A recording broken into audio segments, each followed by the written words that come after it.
Hola, ¿cómo están?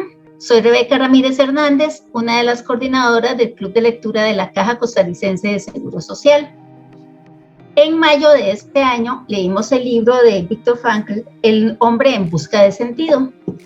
En ese libro, él aparte de contar su experiencia en un campo de concentración, en varios campos de concentración durante la Segunda Guerra Mundial, hace referencia a elementos o una introducción sobre su propuesta de logoterapia. La logoterapia tiene que ver con la búsqueda del sentido, tiene que ver con ese tema. En la parte teórica de su libro, él hace algunas críticas al psicoanálisis. Entonces nos interesó saber un poquito más sobre lo que es el psicoanálisis freudiano, el psicoanálisis, e incluso también un poco del psicoanálisis lacaniano. Por eso invitamos a doña Rocío Murillo Valverde, quien es profesora en la Escuela de Psicología de la Universidad de Costa Rica. También es miembro de la Escuela Lacaniana de Psicoanálisis, que tiene sede en París, Francia, y tiene varias publicaciones sobre el tema de psicoanálisis. Y hay una en particular que me llamó la atención, que si podemos conseguirla lo compartimos ahí en los comentarios del video. Bueno, ¿qué tal está doña Rocío? Muchas gracias por aceptar nuestra invitación. Hola Rebeca, muchas gracias. Yo he estado muy quitada, como decimos acá, para el Zoom, y sin embargo dije que sí a esta invitación porque me conmovió mucho pensar que la Caja Costarricense del Seguro Social, una institución tan querida por nosotras y nosotros en Costa Rica, hoy con todo lo que está pasando, tuviera esa actividad. O sea, realmente eso me llenó de alegría, el trabajo que están haciendo. La salud tiene muchas aristas, y una de ellas pasa por la relación con los textos, con la literatura, con la cultura, que es un alimento para el alma, para la psique. Y bueno, los felicito que estén haciendo esta actividad en lo que yo pueda colaborar con mucho gusto. Muchísimas gracias, doña Rocío. Empecemos con una pregunta amplísima. ¿Qué es o a qué me refiero cuando estoy hablando de psicoanálisis? Sí, yo le agradezco, Rebeca, como que el libro de Frankl fue motivador. Yo, como le decía ahora antes de comenzar a grabar, no soy especialista en Frankl, ni mucho menos. He visitado mucho más otros psicoanalistas que Frankl, como Melanie Klein, Anna Freud, François Dolto, y mi fuerte, que sería Jacques Lacan. Digamos, sería como la enseñanza de Jacques Lacan, psicoanalista de origen francés, que hizo un replanteamiento muy importante en psicoanálisis, digamos, la enseñanza que he seguido. Y más allá de eso, también cuando me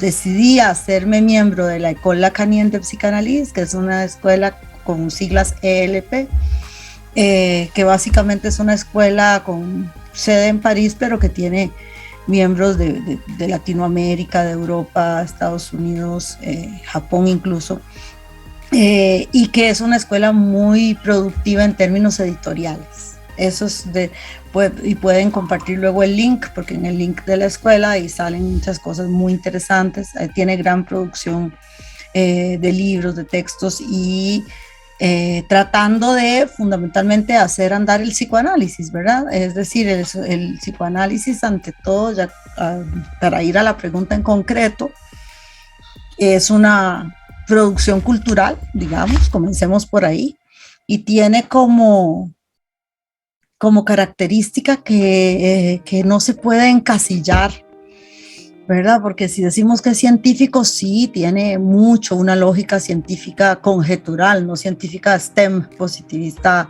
sino más una ciencia de conjetura, no tanto del saber positivo, lógico, ¿verdad? Sino que es una conjetura plausible, lo que encontramos en psicoanálisis. El inconsciente sería una conjetura que funciona, digamos, no es medible, cuantificable, etcétera, de una manera positiva. Y cuando digo esta palabra, no estoy diciéndola peyorativamente. Me pasó que en algún momento unos colegas dije positivismo y ellos se ofendieron. No, lo digo como ese saber positivo no es tanto lo que buscamos. Entonces, sí tiene como este cierto componente científico, lógico. Tiene un componente filosófico, muchos de esos conceptos tienen raíces filosóficas. Tiene sin duda una relación con la psiquiatría clásica, aunque no es psiquiatría, pero tiene una relación porque incluso Freud opera con los grandes cuadros de la psiquiatría decimonónica: neurosis obsesiva, histeria, paranoia, demencia precoz, etcétera, ¿verdad? Freud es hijo de toda esa psiquiatría, aunque él no era psiquiatra, él era neurólogo, pero por supuesto que empieza a conocer muchísimo de todas estas nomenclaturas, porque poco a poco se va dedicando a atender, porque además Freud era un hombre pobre, digamos, no era un rico heredero, entonces él necesitaba trabajar y muy rápidamente abre un consultorio y se dedica a atender a las mujeres que estaban clasificadas como histéricas en aquel momento. Entonces tiene un componente filosófico, un componente psiquiátrico, digamos, o antecesores, más que componentes, y sin duda algo fundamental, que es la praxis clínica, y que, como comentábamos hace un rato, fuera de cámaras, ¿verdad? Tiene que ver más con un aprendizaje que se hace en el propio análisis, más que en libros. O sea, en libros sí, uno aprende conceptos y se ayuda a pensar cosas, pero analizar un sueño se aprende. Aunque uno haya leído, por ejemplo, La interpretación de los sueños, que es un texto maravilloso que yo les recomiendo al club de lectura que lean los 5 primeros capítulos, digamos, de la interpretación, porque son muy voluminosos.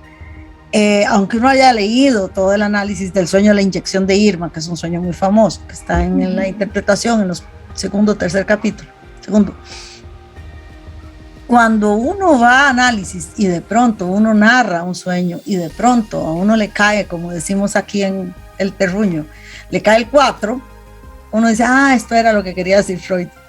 Entonces hay este componente práctico que lo hace que no es una filosofía, aunque la filosofía bien entendida creo que debería ser una práctica, pero digamos, incide muy directamente en las vidas de las personas, ¿no? Entonces el psicoanálisis tiene este componente de praxis que lo puede llevar casi a veces a un nivel de un arte, en términos de que puede ser muy particular, no es generalizable. Con un obsesivo hay que hacer esto, y con un histérico hay que hacer esto, sino que es caso por caso, y ahí eso sí es una indicación de Freud. Caso por caso, cada caso como si fuera el primero. ¿Y por qué a este le doy tantas citas semanales y en cambio a este a otra no? Y en cambio a este le cobro esto y a este otro le cobro esto otro. ¿Y por qué con uno hablo mucho y por qué con otro no? Porque hay una relación particular en el análisis. Entonces también el análisis es una relación. Es una relación, pero es muy rara. Y de paso al club le recomiendo una película muy buena, maravillosa, que les va a encantar, que se llama en inglés me acuerdo el nombre, que se llama Intimate Strangers. En francés se llamaba Relation trop intime, como relaciones demasiado íntimas, pero me gustó más la traducción al inglés, que es una intimidad impersonal. Entonces hay una intimidad, es una práctica que puede ser que esté saliéndose ya de la moda, ¿verdad? Uno dice, ¿qué va a pasar con esta práctica de tomar un tiempo, visitar a alguien, recostarse en un diván y decir lo que se le ocurra? No parece tan sencillo esto, pero no es sencillo, ¿verdad? Decir lo que se le ocurra, no lo que usted considera importante, no omita decir cosas aunque usted crea que son mala crianzas, por decir así, o cosas insolentes o cosas, digamos, irrelevantes. Diga lo que se le ocurra, porque de esas cosas que usted considera, su yo racional considera que no, de eso no se trata. Entonces, para terminar, ¿qué es el psicoanálisis? Una gran revolución epistemológica. También, ¿verdad? Recuerden, bueno, cuando hablamos de las grandes revoluciones, la copernicana, ¿verdad?, que saca la Tierra al centro del universo, la darwiniana, que saca al ser humano al centro de la creación, y la freudiana, que saca al yo del centro, para decir, no, usted cree que usted manda, usted es su yo consciente, racional, pero estamos habitados por pulsiones y por deseos inconscientes, de los que no tiene cuenta el yo, no sabe, digamos. Bueno, por ahora diría que por ahí respondo, pero por supuesto que podemos ir dialogando usted y yo, y luego si quieren, cuando lo publiquen, si la gente tiene preguntas, con mucho gusto. Muchas gracias. Estaba pensando en Freud, que es un médico que se formó dentro de ese esquema positivista del análisis científico y demás, pero él también era un humanista, sabe mucho de filosofía, sabe mucho de literatura, aprendió español para leer El Quijote. Así es. Entonces, para él, le cuento que en el Club de Lectura también tenemos un talleres de lectura, y uno de los talleres es sobre estudio del psicoanálisis, y lo que estamos haciendo, no somos expertos, pero estamos agarrando las obras completas de Freud desde las primeras, y ahí vamos por el tomo 3, le cuento. Entonces, hemos en ese taller leído los escritos cuando estuve estudiando con Charcot, ese acercamiento a la psiquiatría por medio de Charcot, y también las conferencias que está dando a los médicos para explicar sus teorías sobre la histeria. Ajá. Sí, sobre el inconsciente, sobre la histeria y demás. Entonces se ve las dificultades de él de traducir a ese lenguaje positivista de los médicos todo lo que él plantea desde la psicología, por decirlo de alguna forma, desde esto que tiene que ver, que no concentrarse tanto en los síntomas del cuerpo, las dolencias, sino ir más atrás, ir a las causas, y de pronto empieza a hablar de que hay vivencias sexuales en los niños, que de pronto hablaba de que era en la pubertad, pero luego se da cuenta que tiene que ir escarbando más atrás. Y estos escritos son antes de que saque los ensayos de la teoría sexual y infantil, ¿verdad? Esto es mucho antes. Pero sí, él, lo que es maravilloso de leerlo desde el inicio es cómo él se va topando con ciertas cosas y propone algo, pero después lo cambia, más adelante evoluciona su teoría, pero es ir adentrándose en eso. Sí. Me encanta esa figura de Freud, pero también, ahora pasemos al otro, a la escuela lacaniana. También me encanta Lacan, porque Lacan tenía algo que no tenía Freud. Lacan tenía de Saussure, tenía los estudios de la lingüística, entonces él tenía el lenguaje también para trabajar. Yo como filóloga me encanta el psicoanálisis lacaniano por eso, porque trabaja con el lenguaje. Cuéntenos un poquito de esto, de ese proceso. Tal vez primero voy a reaccionar a lo de Freud. Sí. Freud, bueno, me decían, no me consta, yo no soy una especialista en Platón, pero me dijo alguien que en la oficina de Platón había un rótulo que decía que no entre quien no es geómetra. Y eran tiempos en que no había tanta diferencia entre las ciencias, las artes y la filosofía. Esa diferencia de los médicos más cientificistas y el arte por acá, eso se ha venido haciendo más fuerte, digamos, con la Ilustración. Entonces Freud era un hombre muy culto. Y Freud fue médico porque Freud, como le decía, era una familia, digamos, de escasos recursos, ciertamente muy chineado, porque era el menor, y entonces aparentemente le pusieron así para que él pudiera trabajar y para que él pudiera estudiar. Era como, por algo, decían unos estudiantes míos de primer año, por algo hizo la teoría del Edipo, ¿verdad? Porque la mamá lo tenía aquí, ¿verdad? Fue un chico privilegiado en medio de que era una familia judía de no muchos recursos. También Freud era judío.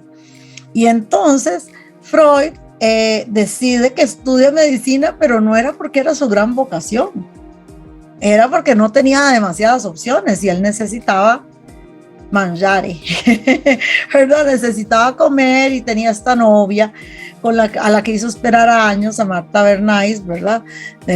Porque no tenía él plata para casarse.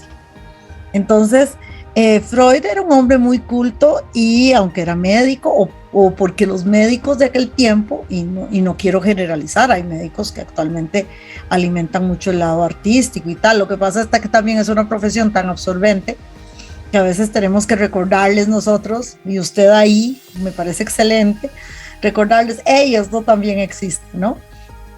Cuando están ahí haciendo un trasplante de hígado, ¿verdad? O qué sé yo, ¿verdad? Complicado. Eso. Luego, también cuando Freud va, y acuérdese que Freud era neurólogo, no psiquiatra, y visita a Charcot, que era neurólogo, no psiquiatra. Y es Charcot el que anda haciendo sus estudios sobre la histeria, y Charcot plantea una hipótesis muy importante que Freud toma, es que los problemas de las histéricas, las parálisis, los gestos que usted debe conocer y pueden ver en el círculo imágenes. De hecho, tengo una colega que hizo una tesis muy interesante al respecto, con todas las fotos de las histéricas del hospital La Salpêtrière en Francia, etc. Charcot dice, todo esto no es anatómico, pero dice que es fisiológico. Y ahí es donde Freud se separa de él. Freud lo sigue en que no es anatómico, pero luego dice que hay un shock nervioso. Él es el creador, Charcot es el creador de la teoría del shock nervioso. Y entonces dice, ese shock nervioso hace que cambie algo en la fisiología neurológica. Y Freud ahí se separa y dice, no, el problema, ese shock, hace un shock en la historia. Y ahí es donde Freud se devuelve a Viena y sigue trabajando con Joseph Breuer, los casos de histeria, pero desde esto que él va a plantear como una herida en la historia, no una herida en el tejido nervioso. La herida anatómica ya la descartó Charcot y Freud con él, pero luego Charcot se lo explica como un shock nervioso que causa un problema, digamos, como de circuito ahí, ¿verdad? Como algo que actúa en la fisiología, aunque no hay lesión. Entonces esa lesión, vamos a ver con Freud que es una lesión en la historia, donde aparece ese agujero, ¿verdad? El agujero de lo sexual, el agujero de la muerte, el agujero de lo traumático. Entonces, esto para decir que en el caso mío siempre, a pesar de muchas críticas a Freud, siempre vuelvo a esto, porque Jacques Lacan tenía a Saussure, tenía a Lévi-Strauss, tenía a Foucault como interlocutor, tenía a los surrealistas, pero ¿sabe a quién más tenía? A Freud. Es decir, Jacques Lacan tenía a Freud, y así también, uno más fácil, ¿no? Freud no tenía a Freud. Entonces... Incluso Freud tuvo que hacer autoanálisis porque no tenía un análisis. No tenía, ¿verdad? Claro, él era el padre. A mí me hace gracia cuando los chicos en la U ponen Sigmund Freud, un psicoanalista, digo, no, él no era un psicoanalista, él fue el fundador. Y es un lugar muy difícil también, de mucha soledad, que lo podemos ver en la película. Yo ahí voy echándoles algunas referencias y cosas por si les interesan, que seguro ya la vieron, ¿verdad? El método peligroso. ¿Verdad? Que se ve como un momento en que Jung quiere que Freud se analice con él, y Freud responde algo muy cuestionado, ¿verdad? Porque Freud dice como que le tocaría su lugar o no sé qué, y la gente... Y puede ser que fuera así, como que Freud estaba defendiendo su lugar de poder frente a sus alumnos, pero también era un punto en que frente a los estudiantes, alumnos, discípulos, analizantes, él estaba en un lugar de más soledad. Entonces, Jacques Lacan es otro fenómeno. Jacques Lacan nace con el siglo XX. nace con el siglo XX, nace en Francia y es de una familia católica, no judía. Entonces, esas tres cosas definitivamente marcan grandes diferencias. Una cuarta diferencia, Jacques Lacan es psiquiatra. Y una quinta diferencia muy interesante, también hay otra colega que ha trabajado mucho ese tema de la psicosis, que es que Jacques Lacan, mientras hemos hablado de Freud, que entra el psicoanálisis por la histeria o crea el psicoanálisis por la histeria, Jacques Lacan lo genera, lo crea, lo produce, como queramos irlo nombrando, desde la psicosis. Entonces, ¿qué pasa? ¿Qué es lo para sus colegas, amigos y lectoras? Se hace a veces así un poquillo de chota con el psicoanálisis, que se dice que es como los partidos de izquierda, que decía un partido, ¿cómo era? Un comunista, un partido, dos comunistas, un partido y una escisión. ¿Por qué? Porque al no ser una ciencia exacta, las propuestas van también mucho marcadas por la historia del investigador, digamos, o del psicoanalista, ¿verdad? Entonces empieza a haber diferencias. Por ejemplo, ¿cuáles de las diferencias que ustedes seguro conocen más fuertes, que ahí sí conozco más? Jung y Freud. Y está en esa película, El método peligroso. Porque Jung no quiere aceptar la propuesta fundamental de Freud de que la energía libidinal es sexual, la energía psíquica es sexual. Y Jung dice, no, es vital. Y eso lo separa rotundamente. Freud se mantiene hasta el final de su vida en que la energía libidinal es sexual. Ahora, ¿qué entiende Freud por sexual? Es un tema un poco, digamos, amplio que podemos tal vez más tarde, no sé. Entonces, decir que Jacques Lacan retoma a Freud, como decía Lacan, el retorno a Freud, él decía, yo soy freudiano, si ustedes quieren sean lacanianos, yo soy freudiano, ustedes si quieren sean lacanianos, lo dijo en su único viaje a la América Latina, en Venezuela, muy poco antes de morir. Y él siempre insistió en que su casa, digamos, era Lacan. Valga el fallido. es que pensé en otro psicoanalista que ha sido mi maestro, que se llama Jean Alouche, es un hombre ya bastante mayor ahorita, pero que produce todavía ahorita, recién acabo de recibir el último libro que acaba de publicar, tiene publicados en los últimos años un libro por año casi. Y él dice que él siempre ha dicho, cuando dicen que eso ya es algo que es de Alouche, él dice, no, mi casa es Lacan. Y Lacan decía, mi casa es Freud. No, o sea, realmente trabajar en esa obra. Entonces, ¿cómo ser freudiano como Lacan, pero con las herramientas de Saussure? Que es para ir al punto que probablemente a usted le interesa muchísimo. Y uno dice, es impresionante, si uno se va a leer El hombre de las ratas, el caso del hombre de las ratas, que es un caso paradigmático en la obra de Freud, de los 5 grandes casos paradigmáticos en Freud, Dora, hombre de las ratas, hombre de los lobos, Juanito, etcétera, hombre, joven homosexual. Este momento en que lee uno El hombre de las ratas y uno ve el significante, que Freud lo trabaja, pero Freud no tiene esa herramienta. El significante es una herramienta de Ferdinand de Saussure, un gran lingüista suizo, quien dio 20 años un curso que se llamó Curso de Lingüística General, ¿verdad? Usted ahí me corrige, porque sabe tal vez más de eso que yo, y en donde plantea, entre otras cosas, el tema del signo lingüístico, con su significante y su significado, y creo que ahí hay una diferencia muy grande con Frankl, ¿verdad? Porque Frankl dice buscamos el sentido, mientras que Lacan dice estamos sujetos al significante. Es más bien somos sujetos del significante y no nos damos cuenta. Sí, y ahí en Frankl hay una verdad, hay un sentido externo al sujeto que se impone y yo tengo que seguir ese sentido que es externo. Incluso hay una parte en este libro donde a él le preguntan cuál es la diferencia entre lo que él propone, la logoterapia y el psicoanálisis. Entonces él le pregunta, ¿cómo es la terapia en psicoanálisis? Dice, que se recuesta a un diván y empieza a hablar, y el psicoanalista ahí está escuchando.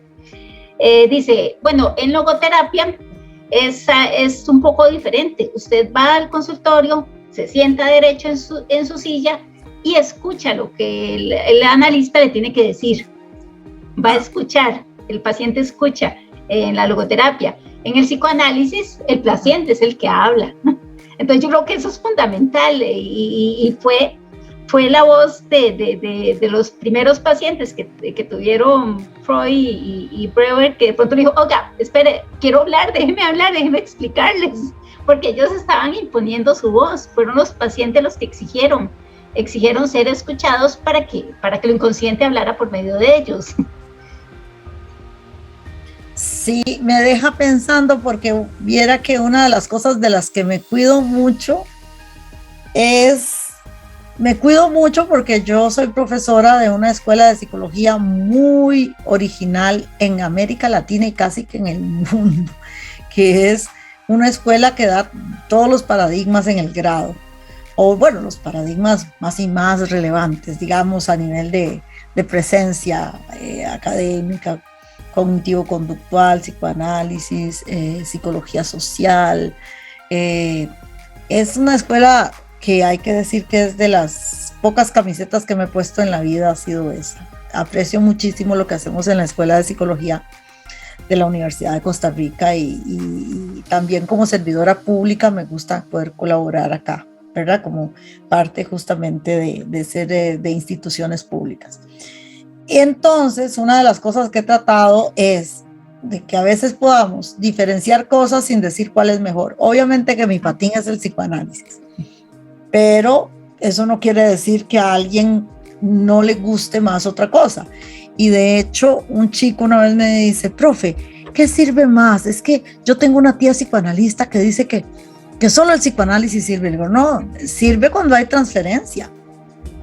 Si no hay transferencia, no sirve, aunque sea usted la super psicoanalista envuelta en huevo, ¿verdad? Entonces, ahí con lo de la logoterapia, viendo esas diferencias que usted marca muy bonito, muy interesante, le quiero hacer una vueltita de tuerca más, que es que en la logoterapia, digamos que llega a escuchar, yo realmente desconozco, hablo desde la pura ignorancia ahí, pero en el psicoanálisis llega a las 2, porque el trabajo del analista es que el analizante se escuche. O sea, que hable, pero que se escuche, ¿verdad? Porque si no, no sé, hay sesiones en que bla, bla, bla, bla, bla, bla, bla, bla. ¿Y qué hace Jacques Lacan? Tomando también a Saussure. ¿Qué inventa? Y por eso lo echan de la Internacional Psicoanalítica a Jacques Lacan. Lo echan porque empieza a trabajar con sesiones puntuadas. No solo breves, pueden ser más largas, porque se habla de las sesiones breves. Sí, a veces son breves, porque una frase muy larga, ni que fuéramos el libro del otoño del patriarca, que es una frase completa todo el libro, una sin puntos. Es decir, se puntúa para que ahí se escuche, ¿verdad? En ese punto es una apuesta conjetural, lo que decíamos al puro inicio. Yo puedo tener una conjetura con un analizante, yo en mi función analítica, y decir, aquí, corto la sesión acá, y no pasó nada. O puede que, es que esta sesión que usted cortó aquí, acá, la puntuación, es un efecto de sentido. No buscamos el sentido nos encuentra.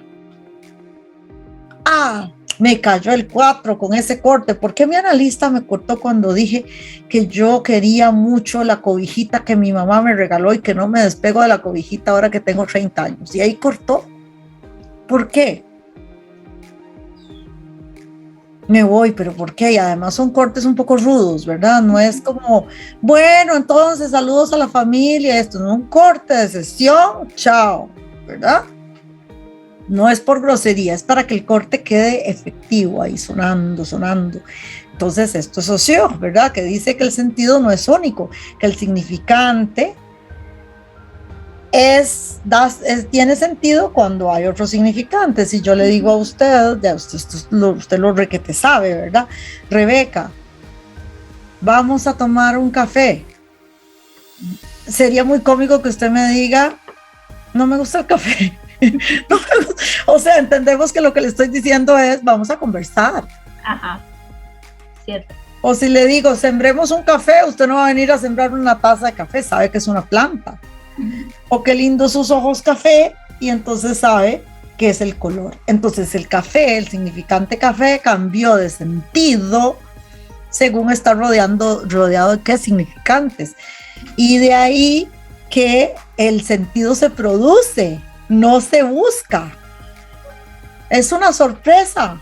En el psicoanálisis lacaniano, en las sesiones, el sentido es una sorpresa. Ay, mira, no había pensado jamás en esto, dice alguien, y uno ahí corta, ¿verdad? Ahí se quedó esa sorpresa. No es busque y encuentra la causa ya. No, esa es una diferencia también. La causa está perdida y en ese sentido las críticas acabo de olvidar el nombre. Ajá, de Frankl. La crítica de Frankl sobre la causalidad, yo no la comparto. En Freud es más, es que también Viktor Frankl tenía Freud, no tenía Lacan. Pero supongo que usted sí ha leído La carta robada, el cuento de Edgar Allan Poe, ¿verdad? Que usa mucho Lacan y que justamente el inconsciente está en superficie, no es algo que está ahí sobre la chimenea. Y también un poco cómo el trabajo analítico no se mantiene en el tiempo de la sesión, porque ese corte que hace el analista es para que uno se vaya con la idea en la cabeza y puede que llegue a la casa y sueñe con algo que haya referencia a ese mismo tema. Absolutamente. A mí me decían que incluso hasta 3 días después, por decir algo, ¿no?, soñaba con algo relacionado con lo que había ocurrido en la terapia. Absolutamente, eso es algo muy, muy importante de destacar, porque a veces la gente dice como, uy, qué caro una sesión, y duró 10 minutos, por decir algo, no, digamos, 15, media hora, una hora. Lo que haya durado, digamos que duró 45 minutos. Ay, pero me resulta muy caro, y esto. Sí, no, qué sé yo, con el colegio de psicólogos el mínimo está en 26. Ay, imagínense, como a 2,000 pesos el minuto, yo qué sé, la gente hace esos cálculos. Uh-huh.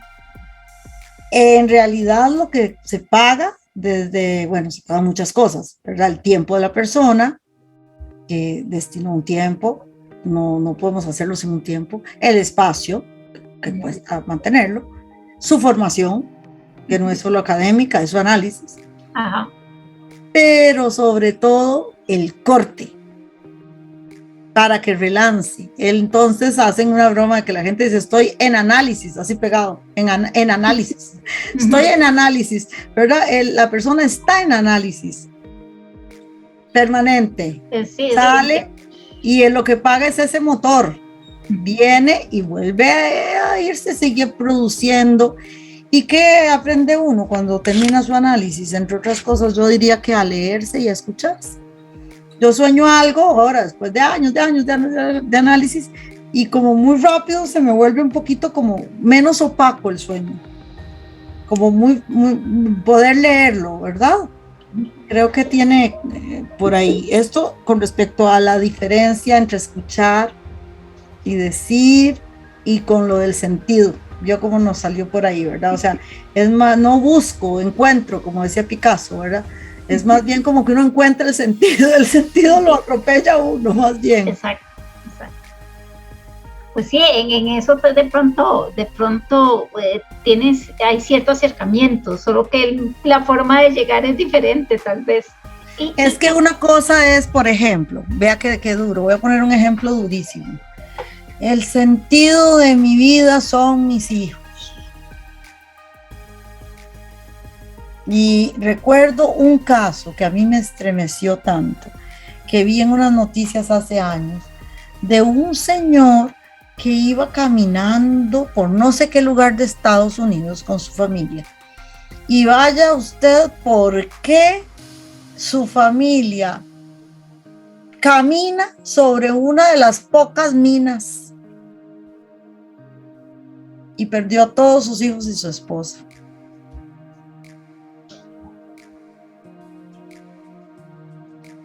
O para otra recomendación, ahora en Netflix hay una película que se llama Crip Camp, que sería como campamento de lisiados, porque es como una palabra peyorativa, pero que la usan a propósito. Los productores de esa película son los Obama. Ellos fueron los que pusieron el dinero. Maravillosa para la caja del seguro, o sea, creo que la pueden disfrutar, es un documental maravilloso. Y esta chica era una de las que sale, era la cheerleader de no sé qué, del colegio, la chica wow, la chica no sé qué, y tuvo un accidente espantoso y quedó en silla de ruedas, parapléjica. En todo caso, el sentido cambia. Sí, en un segundo. Entonces, eso sería buscar un sentido. Rocío Murillo, preferiría decir crear un sentido, más que buscarlo, porque buscarlo suena como que está ahí y yo lo encuentro. Y tal vez es más pero como le digo, me declaro bastante ignorante con Frank.